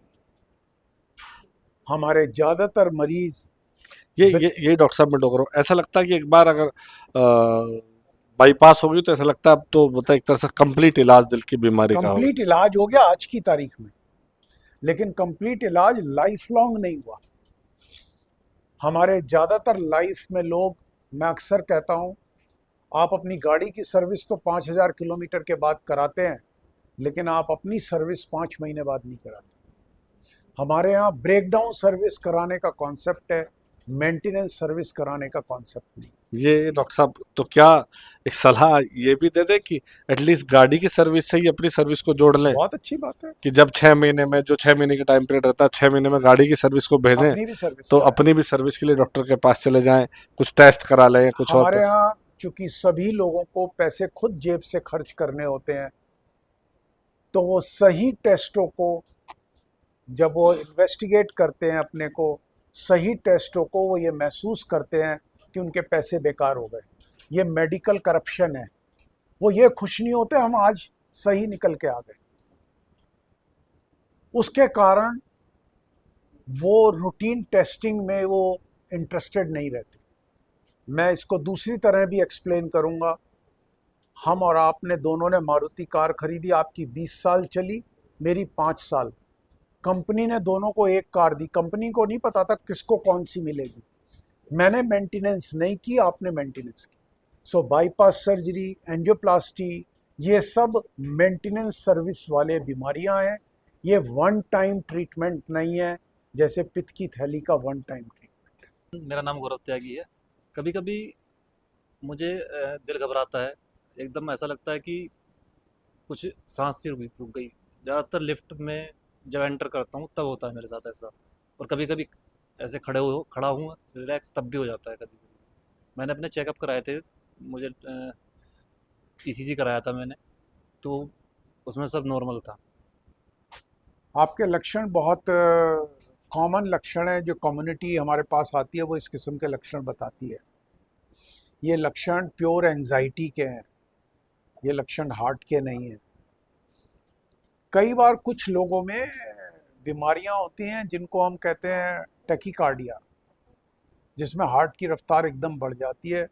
तो मैं आपसे एकमात्र सजेशन ये दूंगा, 99% आपके लक्षण स्ट्रेस रिलेटेड हैं। इसके लिए सिंपल दवाइयाँ दी जाती हैं, लेकिन अगर आप और भी संतुष्ट होना चाहते हैं तो जिस वक्त आपको लक्षण हो रहे हो उस वक्त ज़रूर ईसीजी कराएं। हार्ट के रोगियों को बहुत सख्त हिदायत है कि वो अपना ईसीजी लक्षणों के वक्त कराएं, लक्षण ख़त्म होने के बाद ना कराएं, क्योंकि उस वक्त बीमारी पिकअप होने के चांस बहुत हाई होते हैं। तो जब भी आपको दिक्कत है, पानी पी के घर पे ना लेटें, लक्षणों के दौरान अपना ईसीजी कराएं।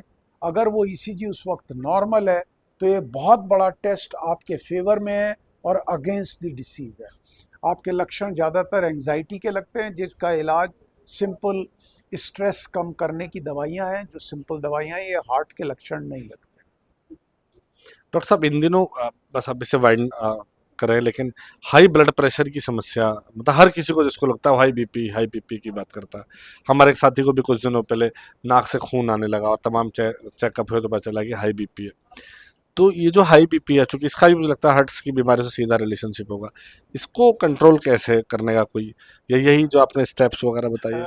हाई बीपी एक बीमारी है, फिर इसको सिंपल हम करेंगे। जो लोग डायबिटिक हैं, जो लोग फैमिली हिस्ट्री रखते हैं हाइपरटेंशन की, जो लोग ओवरवेट हैं, जो लोग स्मोकर हैं, जो लोग बैठे रहते हैं, उन लोगों को हाई बीपी की संभावनाएं ज़्यादा है। बीपी किसी भी व्यक्ति को आ सकता है। हर चीज़ के लक्षणों द्वारा केंद्रित नहीं कर सकते। जैसे आप पूछे शुगर के क्या लक्षण हैं, मैं कहूँगा शुगर के निम्न लक्षण हैं, लेकिन ये तब आते हैं जब 450 हो जाती है जी। ये 200 पे नहीं आते। तो मैं आपसे कहूँगा कि there is a concept of group health. जैसे आप किसी भी व्यक्ति को अपॉर्चुनिटी दें, हमें दें, हम साल में एक बार आपके कैंपस में आके सब लोगों का बीपी नापें, सब लोगों की शुगर नापें। अगर ये दो चीज़ें और तीसरा कोलेस्ट्रॉल नापें, अगर हम ये सब काम एनुअल करते हैं तो इस किस्म के एक्सीडेंट्स की प्रोबेबिलिटी बहुत कम हो जाती है, जीरो तो नहीं होती। जैसे मैंने कहा प्रोबेबिलिटी बेस्ड काम है हमारा। तो ये तीन चीज़ें आप कराएं, एनुअल कराएं। इस साल बीपी है आपको, 2 साल बाद बीपी हो सकता है, इस साल नहीं है। तो ये एनुअल चेकअप्स का सब्स्टिट्यूट नहीं है कोई। जहाँ ग्रुप्स हैं वहाँ ये एनुअल इवेंट होना चाहिए। जैसे जहाँ सोसाइटी में आजकल शहरों में बड़ी बड़ी सोसाइटियाँ हो गई हैं, रेजिडेंशियल सोसाइटी, रेजिडेंशियल सोसाइटियाँ हैं, तो हर साल दिवाली मेला करती हैं, होली मेला करती हैं। मुझे लगता मैं है एक कहूँगा इसको मेले में ना जोड़ें, क्योंकि मेले में फेस्टिविटी होती है। जी मैंने आपकी शुगर निकाल दी, आपका मूड खराब हो जाएगा। इट शुड नहीं बी नहीं, मैं मेले से नहीं जोड़ रहा, हाँ, मैं एनुअल इवेंट्स की एनुअल, बात कर रहा हूँ। Annual event. मैं नहीं जैसे कह रहा कि मेले में जैसे कर ले, बस जैसे एनुअल इवेंट हम सोसाइटी में जैसे रेजिडेंट वेलफेयर सोसाइटीज़ हैं। जी आज की तारीख में इतने अस्पताल हैं, आप किसी भी अस्पताल से कहेंगे कि हमारे यहाँ गुडविल आके 200 आदमियों की शुगर और बीपी चेक कर दीजिए, कोई भी कर देगा। तो ये कोई बड़ी बात नहीं है। मैं ये अपॉर्चुनिटी कहूँगा, आप हमसे जब साल में एक बार कहेंगे, इतवार के दिन हम सबका आपका ब्लड शुगर और बीपी चेक कर देंगे, इसमें कोई ज़रा सी दिक्कत की बात नहीं है। और ये प्रक्रिया बार बार होनी चाहिए, हर साल होनी चाहिए, और आप हर साल पाएंगे कुछ ना कुछ नए लोग पकड़े जाएंगे। डॉक्टर साहब, बहुत विस्तृत आपसे बात हुई, और जो मैंने आज सीख लिया, जो मैंने शुरू से बोला पहले कि ये दिल टूटने का कंसेप्ट है, ये मेडिकल कंसेप्ट है, तो अगर दिल टूटे तो अपने आ, दिल का ख्याल ज़रूर रखें। इसको महज फौरी तौर पे कोई समस्या या वो मान के ना छोड़ें। हमारे एक साथी और हैं मुस्लिम, ये आखिरी सवाल आपसे डॉक्टर साहब करना चाहते हैं। सर मुझे सेकेंड वेव में सीवियर कोविड हो गया था। उसके बाद पीजीआई में एडमिट रहा था, ऑक्सीजन लगी हुई थी। वहाँ से निकला तो लंग्स फाइब्रोसिस हो गया। लंग्स अभी प्रॉपर वर्क नहीं करते हैं, तो कभी कभी सांस लेने में प्रॉब्लम होती है और सफोकेशन ज़्यादा होती है। पोल्यूशन बिल्कुल बर्दाश्त नहीं कर पाता। तो क्या इसका इम्पैक्ट मेरे हार्ट पे भी पड़ेगा?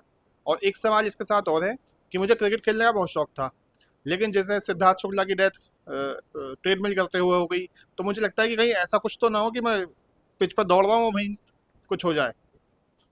आपका सवाल एक आम युवा का सवाल है, जिसे हम हर हफ्ते कई बार सुनते हैं। ये सवाल बिल्कुल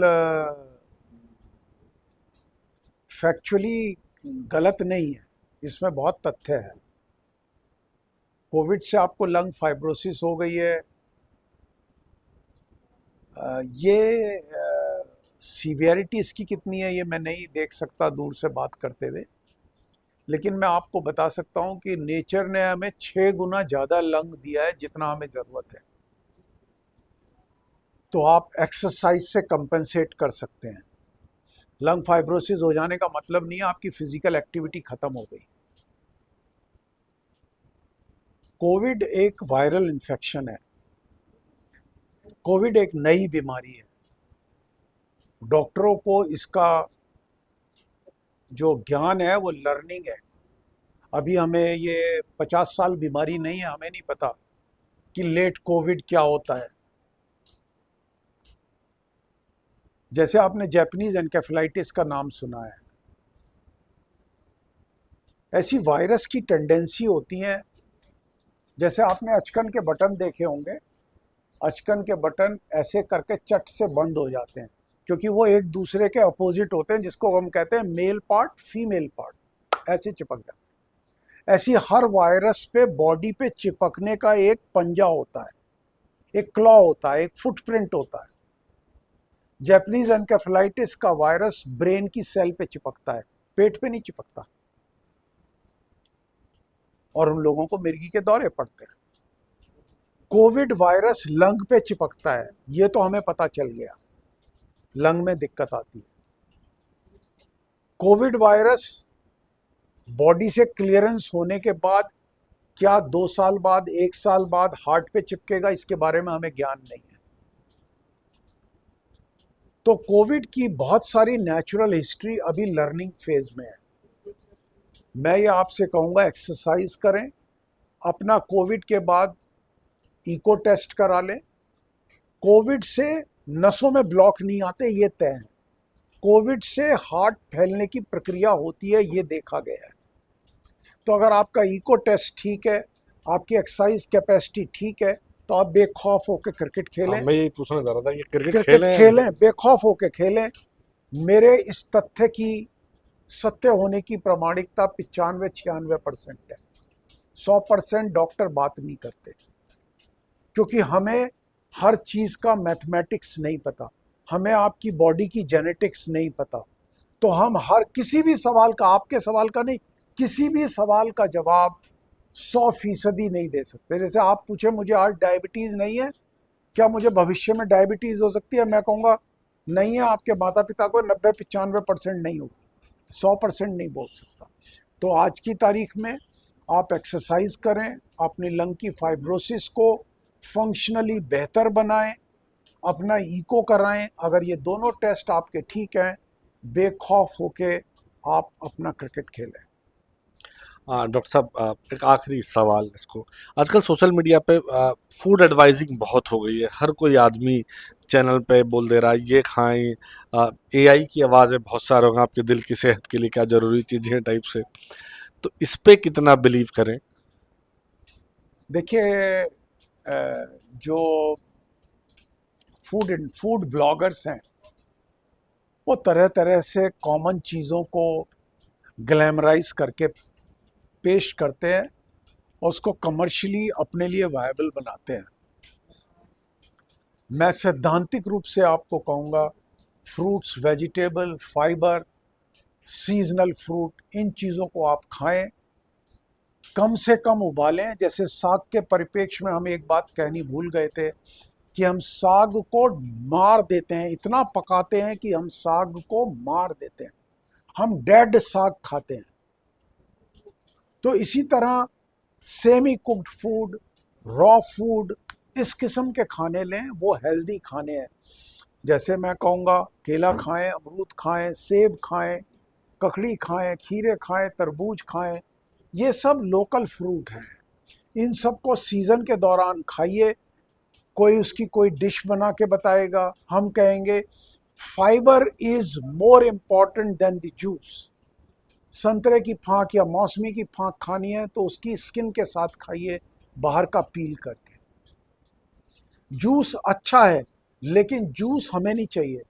जूस चाहिए 2 साल से कम के बच्चे को या 75 साल के आदमी को। मिडिल एज के आदमी को फाइबर चाहिए, बिकॉज फाइबर आपकी आंतों के कैंसर से बचाता है, शुगर कोलेस्ट्रॉल को बांध के टट्टी में निकाल देता है। Fibre is more important than juice. और जबकि अनार डॉक्टर साहब खाएं, आजकल जूस की दुकानों पर ज़्यादा लाइन लग रही है, चलन बढ़ गया रोज़ जूस पीने का। इसलिए कि भाई साहब आप 2 अमरूद खाएंगे तो जबड़े में दर्द हो जाएगा, आपके जबड़े में जान नहीं है। आप 2 संतरे का जूस 10 सेकंड में पी लेंगे, 2 संतरे खाना आपके बस की नहीं है। जबड़ों में ताकत नहीं है लोगों के। अखरोट जबड़े से नहीं काट तोड़ सकते, आज हमारी नानी तोड़ देती थी। तो ये सब फूड पैटर्न्स हैं। जैसे मैं बताऊंगा, इंडस्ट्री ने एक बड़ा गंदा ऐड निकाला आज से 15-20 साल पहले। ऐड क्या था? उन्होंने भुट्टे के ऊपर बटर लगाने की पेशकश की। तो एक हेल्दी फूड को कमर्शियली एडवांटेज के लिए अनहेल्दी में तब्दील कर दिया। भुट्टा इतनी अच्छी चीज़ है, बेक करते हैं, नमक मिर्च लगा के खा लेते हैं, उसमें फाइबर है, हर चीज़ है। अब उसमें क्या कहा, इसमें बटर लगाइए। बटर लगाने के बाद आपने बच्चे को वैसी फैट खा रहा है और फैट खाना सिखा दिया। तो इस तरह के कमर्शियल एड्स को इंडस्ट्री को रोकना है। विलायत में सॉल्ट टैक्स लगता है, अगर आपके खाने में सॉल्ट ज़्यादा है तो उसका टैक्स देना पड़ेगा, क्योंकि आप पब्लिक मनी अपने बीमार पड़ने में अस्पताल के बिस्तर पे खाएंगे। वो कहते हैं अगर आपको सॉल्ट ज़्यादा खाने का शौक है, पैसे ज़्यादा दीजिए। कुछ एयरलाइंस, अगर आप ओवरवेट हैं, टिकट ज़्यादा लेती हैं, कहते हैं हम इसको लगेज की तरह ट्रीट करेंगे। तो हमें ओवरवेट अनहेल्दी फूड का टैक्सेशन करना है। फॉरेन कंट्रीज में चिप्स और इस किस्म की चीज़ें बच्चों की दुकानों में फ्रंट में नहीं रखी जाती, वो पीछे रखी जाती है। हेल्दी फूड आगे रखे जाते हैं। लेकिन हमारे यहाँ, we are a developing nation, इस किस्म का कंडक्ट अभी आने में बहुत वक्त लगेगा, लेकिन ये हम अपने घरों में तो कर सकते हैं। अपने बच्चों को तोरी की सब्जी तो आप खिलवाइए, लौकी की सब्जी तो खिलवाइए, टिंडा तो खिलवाइए, क्योंकि ना तो माओं को, नई माओं को ये बनाना आता है, ना उनके बस की बच्चों को मेहनत करके बहका के खिलाने की क्षमता है। 2 लाइनें डॉक्टर साहब मैं पढ़ रहा हूँ कि इन हसरतों से कह दो ये कहीं और जा बसें, इतनी जगह कहाँ है दिल ए दागदार में।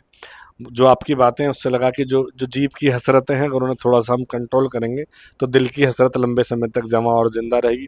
डॉक्टर राजीव इकबाल बहुत बहुत शुक्रिया मैं भी आपका। एक शेर कहूँगा, जी। मुझे एक ही शेर याद है, और वो मेरे मरीज ने मुझे गिफ्ट किया। मुझे नहीं पता उसका ऑथर कौन है, वो मोदी नगर का पेशेंट था। वो मेडिकल कम्युनिटी के लिए, मैं हमेशा कहता हूँ, मुझे ये शेर मेरी छाती पे लिखा हुआ है, और हर डॉक्टर को इस शेर को याद करना चाहिए और इसको प्रैक्टिस करना चाहिए। मुझे अपने मरीज़ का नाम नहीं पता और मैं गुस्ताखी कर रहा हूँ, अगर किसी रिकॉग्नाइज्ड शायर का ये शेर है तो मुझे उसका नाम नहीं पता, मेरा नहीं है ये। और मैं शुरू कर रहा हूँ, उनका नाम जिंदों में हरगिज़ न शुमार कीजिए, उनका नाम जिंदों में हरगिज़ न शुमार कीजिए, वो शख्स मर गया जिसका ज़मीर मर गया। तो हर डॉक्टर को कम्युनिटी के लिए एम्पैथेटिक होना चाहिए, उनकी सद्भावनाओं से उनको डील करना चाहिए। हम प्रतिदिन परेशान लोगों के बीच में रहते हैं, हमारी एक स्माइल, एक हेल्दी टच उनके जीवन में बहुत परिवर्तन लाता है। इसको ज़मीर कह लीजिए, एम्पैथी कह लीजिए, प्रोफेशनल ऑनेस्टी कह लीजिए, मेडिकल इथिक्स कह लीजिए, मेडिकल एटिकेट्स कह लीजिए। ये हम सब की जिम्मेदारी है कि कम्युनिटी को हम बड़े सॉफ्ट, डेलिकेट हैंड से टच करें और उनको कूलेंट का प्रभाव दिखाएं कि हम आपके हीलर हैं, हम आपके साथ हैं, हम आपकी समस्याओं को हल करने में इंटरेस्टेड हैं। Thank you very much.